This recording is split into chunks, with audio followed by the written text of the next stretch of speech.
My story is it's not a simple one. It is quite elaborate. It has been touched on in various publications and videos from multiple organizations, but I don't think I've ever really been able to give the full story. So I'm going to give that now. My story starts with me being about 16 years old in 10th grade. There was a blood drive from the Red Cross at my school, and I felt like being altruistic and helping other people. So, time came for me to go down to the gym, laid down on the table, they took my blood, and it went off to the Red Cross. You know, they got to do their screen and everything for the blood that they take in and make sure everything's cool with it before they go ahead and give it to somebody else. So, they did that. And about a week or two later, I got a letter back from the Red Cross, basically saying that they couldn't use my blood. And the reason they couldn't use my blood was because it had elevated liver enzyme levels. Now, on its face, that might not seem all that benign, because it does seem like there might be something wrong with their elevated liver enzyme levels. So I gave that letter to my mom, let her check it out, and then we decided to go see my primary at the time. My primary didn't really know what to make of it, so she referred me to a specialist. The specialist took a look at it, and this happened for about 2 years worth, going to see different specialists, trying to pinpoint exactly what this was that was causing the elevated liver enzyme levels. So I finally got a diagnosis when I was 18, so it took about 2 years to get a solid diagnosis of what was going on with me. So at the time, I was 18 now, and I had gone to Einstein Hospital in Philadelphia, and I got my diagnosis. It was PSC, primary sclerosing cholangitis. It's a tongue tire. For short, PSC. Real simple. So I had that, and I would occasionally get blood work done. At that time, it was about once a year that I would get the blood work done. And for the most part, I was asymptomatic. I didn't have anything to really show any outward signs that I had this condition. Although I was told by one of my doctors at the time that I would be lucky to make it to be 30 years old. PSC doesn't really have a very long window of, I should say, people with PSC typically don't have a very long lifespan, I guess you could say. It's not really a word or a phrase that I want to use, but it works for this. So yeah, I was 18 at the time, said that I'd be lucky to make it 30 years old. So 12 years later, I'm about 28 years old, and this is around 2008 that this is going on now. I started having numerous symptoms and issues regarding my liver and it failing. So I was beginning to get jaundice, yellowing of the skin, the nails, eyes, stuff like that. My fatigue, I started to feel more fatigued. I couldn't exercise like I used to, and I was pretty good at exercising as far as like when I would work. I was lucky to have different jobs at different companies and government entities that allowed me to go to the gym for lunch. So I would do that pretty much 5 days out of the week. So I was more or less of a gym rat, that I was like working out regularly. And I remember around 2008, I just did not have the energy to work out like I used to. I would try to go and work out, but it's just like, I just don't have it in me anymore. So that was really the first sign that something was happening. And then as time went on, that's when the jaundice and everything started kicking in and whatnot. So eventually it got so bad that I needed to get a transplant. And I was put on the list, and I was on the list for I would say 6 to 8 months, and I was called one day, and now I should say at this time when my condition really started getting bad is when I first went out on disability.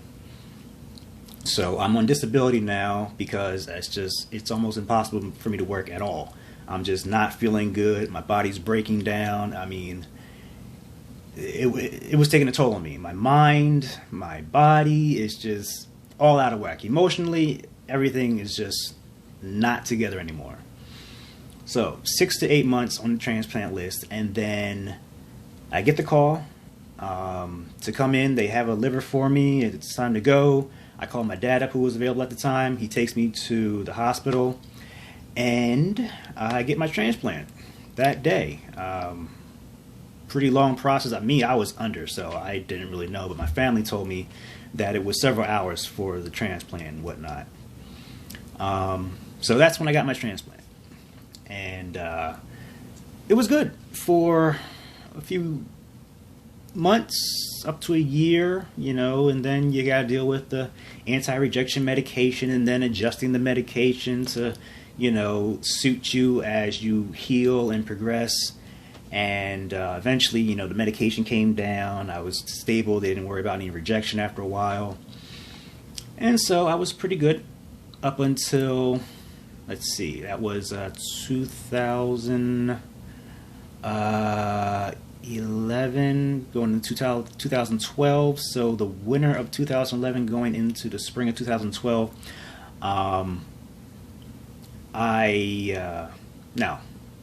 Now, I should say, going back some, a small percentage of people who get a liver transplant due to PSC develop ulcerative colitis. Small, 10-12%. I was part of that 10-12%. So it is what it is. So here I am, having to deal with UC, trying to control that. And that wasn't a fun process, the sudden urge to have to go to the bathroom. You've seen the commercials for the stuff, Crohn's disease, ulcerative colitis, all the medications out there for it. It wasn't that good when I was going through it at the time. There were medications, but I don't know if it was me or if it's the medications, but they didn't seem to be doing the trick. Because I was having numerous bathroom breaks, having to go back and forth and stuff like that. So, I told my docs about it. They gave me the best that they had at the time, and that's just how I had to live my life. It wasn't fun at all. It was not fun. But, so yeah, I developed UC after the transplant. So I deal with that, and then deal with the transplant and everything else that goes along with that. So at the time, when I was working, I actually had changed industries. I was insurance and banking initially. I was kind of a desk guy, clerical work, stuff like that.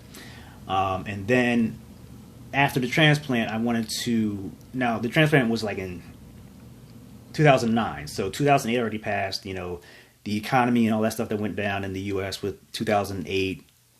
It kind of shook me as far as being in the industries that I was, accounting and insurance and banking and stuff like that. So I said, okay, let me try and do something different, something that is going to be constantly in demand and that I have a knack for already. So let me try that. And the industry I went into was automotive technology. My dad was a bodywork guy. He worked on cars, dents, scratches, paint and stuff like that. And I kind of grew up around cars with my dad and like tinkering with them in the back and stuff like that. So I had some interest in it. My buddies, were kind of car guys. They worked on their own cars. So I had some aptitude for it. So I went to become an automotive technician, certification, all that good stuff. And so I got my certification. I started working. I went to a local car dealership, and I started in the parts department. I was a certified tech. They didn't have any tech positions open at the time. So I said, at least to get my foot in the door, let me start in parts. Started in parts, looking to maybe get into the shop eventually. It didn't really happen for me because about 3-4 months into being hired, I got a call from my GI doctor who I was seeing because of the ulcerative colitis.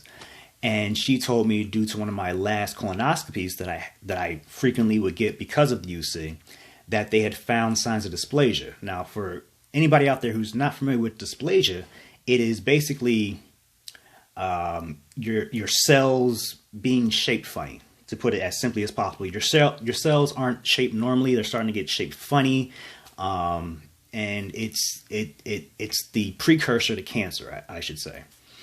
So with that, the doctors were very concerned, and they went to get a second opinion, and I eventually found out that I had stage 1 cancer, colon cancer.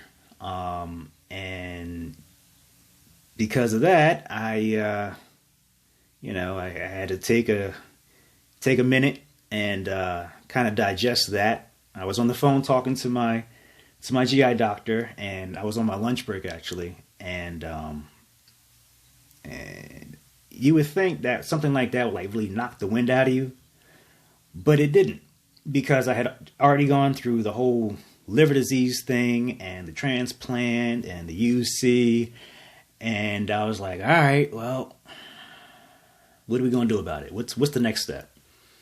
How do I get this thing off my plate so that I can keep moving on in my life? You know, by this point, I am married. I have 2 children. One is an infant at the time, and it's like, I gotta be here. I gotta work. I gotta make sure I'm here to be their dad, to be my wife's husband, to be, be the person that I am to everybody in my life. I can't leave them. I have to stay here.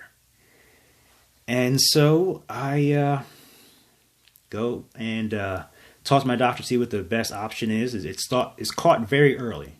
So what's the next step? Is it chemo? Is it radiation? And the option that was chosen was total colectomy. So basically my entire colon, your large intestine, is removed. And then they take a portion of your small intestine and they reshape it into something they call a J pouch, which is basically a pseudocolon, because you still need that part of your anatomy for digestion and stuff like that. So that's a 2-stage major surgery. So I went and got the first one done. And again, these are major surgeries here. So they take my colon out and they begin the process of kind of letting things heal. So it's 2 stages, because they have to take the colon out, you have to heal some. Second stage is they go in and they start reconnecting stuff. Now, the shortest time that you can be out from this surgery is like 6 weeks, 4 to 6 weeks. And I took I think it was like 5 weeks to heal and then go right back to work.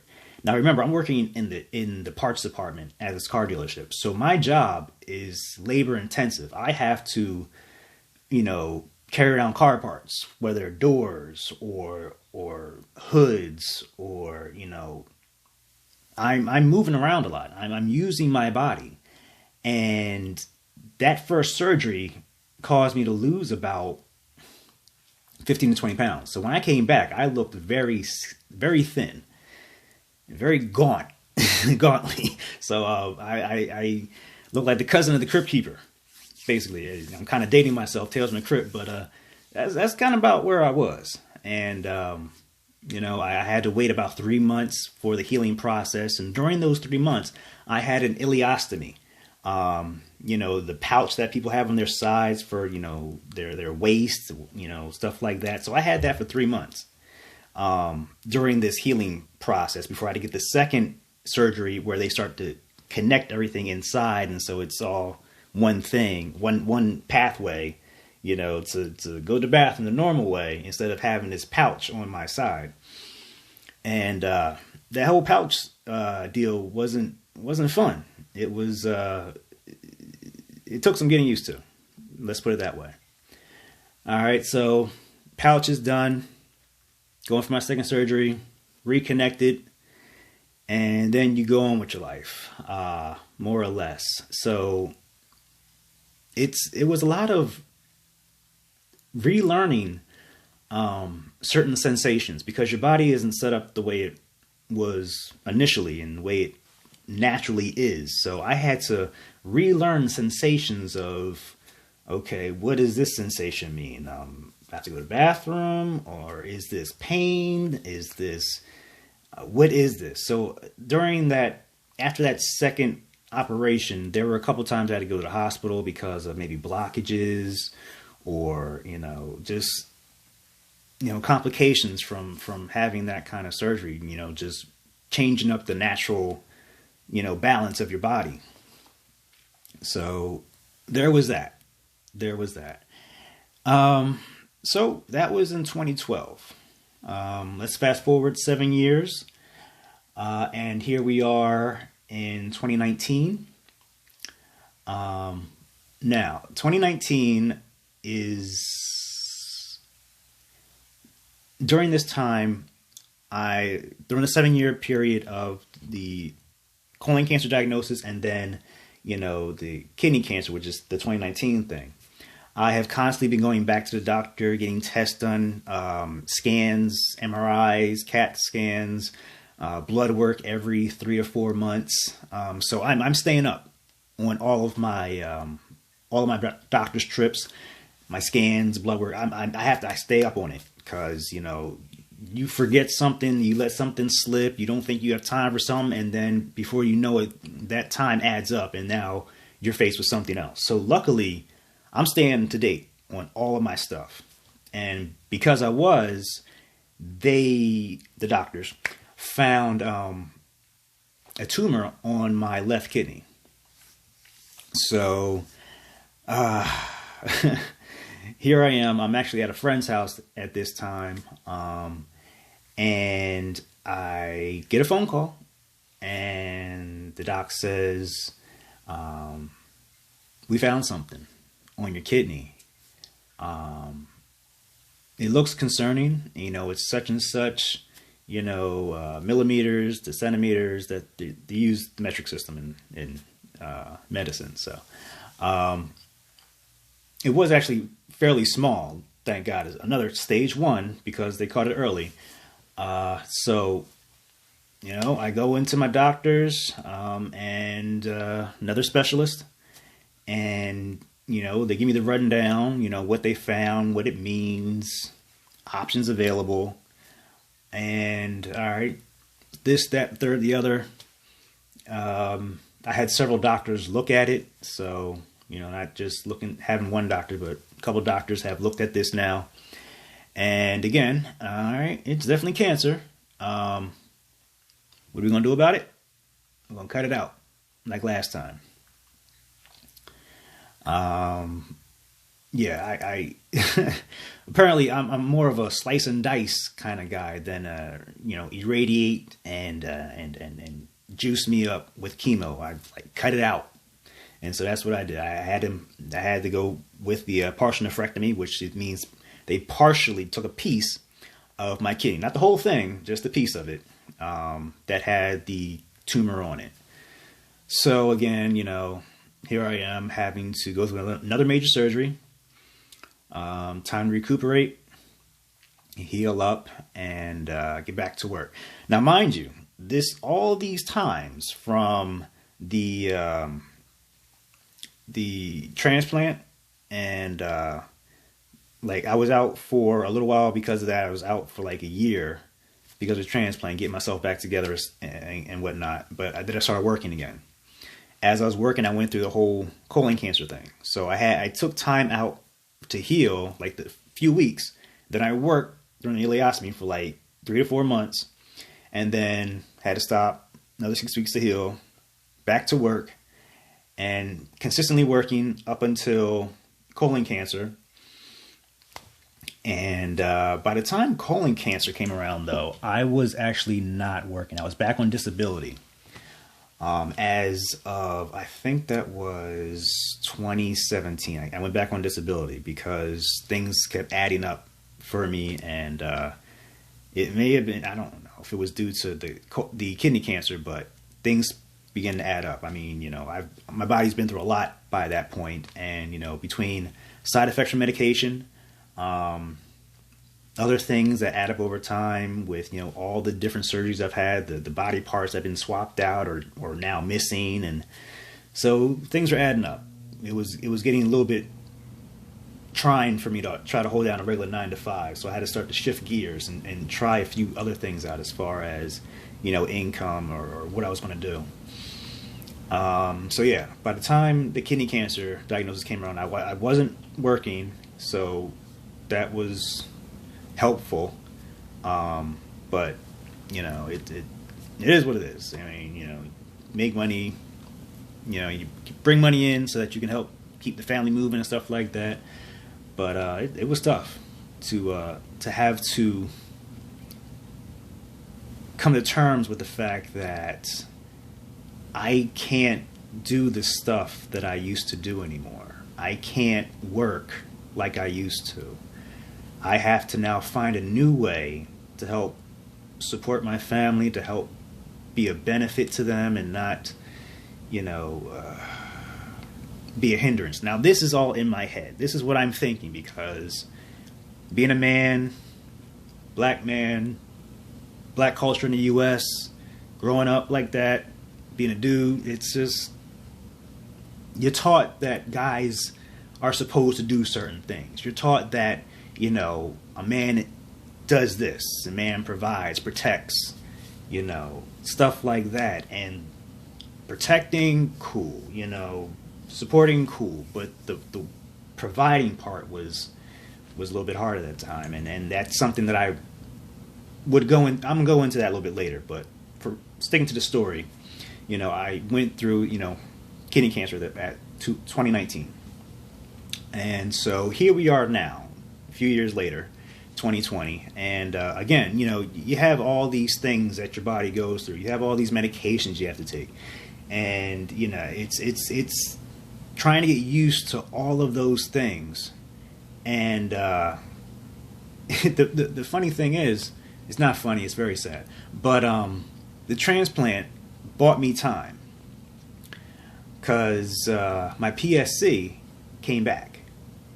Yes, my PSC came back, so I now have to deal with having PSC again with this new liver. Now, PSC really works in the bile ducts of your liver. It's the inflammation of the bile ducts, and it's hard for the bile to get from the liver into the digestive tract. It's all part of helping your food digest, things like that.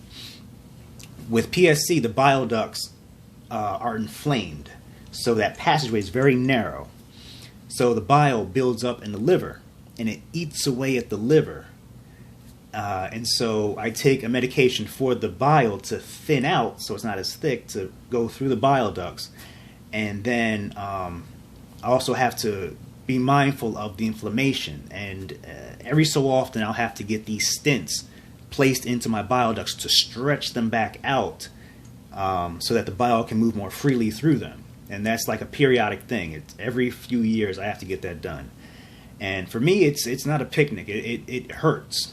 So I usually have to get pain medication while I have these stents in me. And then I stop the pain medication when I take them out because there's no pain afterwards. But again, that's a story for another time. I got some stuff to talk about with that as far as doctors listening and really understanding their patients, being empathetic and believing their patients when they tell them, I'm in pain, this hurt. And making plans based on that instead of just saying, okay, yeah, well, pain is associated with this. That's a story for another time. We're going to talk about that another day. But that's where we are so far. So all of these surgeries, all these conditions, and currently going through PSD again, dealing with that. The medication I take for that, along with medication I take for anti-rejection. And then still having to figure out, how do I balance this stuff out? How do I keep myself strong? How do I keep myself motivated and going? And it's like, that is the gist of what all this is going to be about. So I just wanted to share my story a little bit more in depth than I think I have done previously in other mediums. So hopefully you got a little bit more insight into, my circumstance, at least as much as I shared in this video, and have a better understanding of what it is that I go through, better understanding of what I've been through. And as I continue forward, I will continue to update and let you know what's on the horizon. Until next time.